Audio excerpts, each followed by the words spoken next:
Act 2. We could talk a little bit more about Marius and why, sort of what we were thinking about having Marius follow Diablo.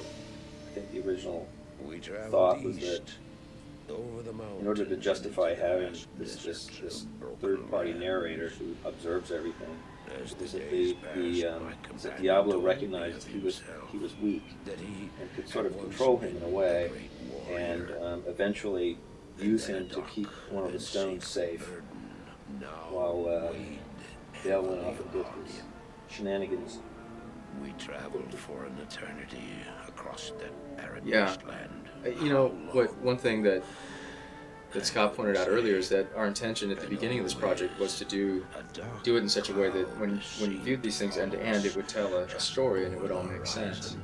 And I think we were somewhat successful with that. We really kind of discovered as we went along that we had to modify that goal a lot, because the reality was it also had to work within the context of the game. And things happen when you work on a game, like you can't give away too much of the story at a certain point because you don't want to let the player in on what's going on. And so we had to hold some things back, and some things were still developing. I mean, right up until the end of the project, some of the quests still were being tweaked and changed, and we had to modify the story, we had to modify the flicks accordingly, and we had to leave some things out because they were subject to change, and we couldn't show them happening a certain way, and then, oh, guess what? They got changed in the game, and they happened in the wrong game. So I think that when you view these things end to end, if you don't know what's going on, it's kind of hard to tell what's going on outside of the context of the game. This guy here is Tal Rasha.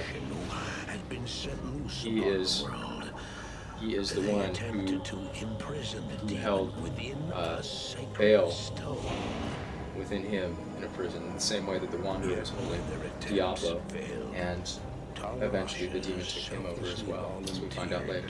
That's one of the things that there was a lot of debate about in terms of reflection. That was like, how much time do you want to spend explaining things that if you didn't play the game, you wouldn't know, such as the significance of the stones, and how they work, and what they do, and why everybody wants them, and why they're important for demons, and in the end, we really just didn't have the time to explain all that in the cinematics, which sort of would have been doing it twice, because if you play the game, you find all this out, so that it made it difficult.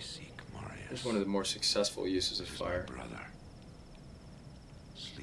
Another element to mention is the look, is we desaturated all the shots to give it a more subdued feel, darker feel. You don't really notice that stuff. A lot of that stuff is... On these outdoor shots, it's really important, I think, to point out that they are completely computer generated. Yeah. Some of those earlier scenery shots look so realistic, look so real, that some people think that we just took photographs.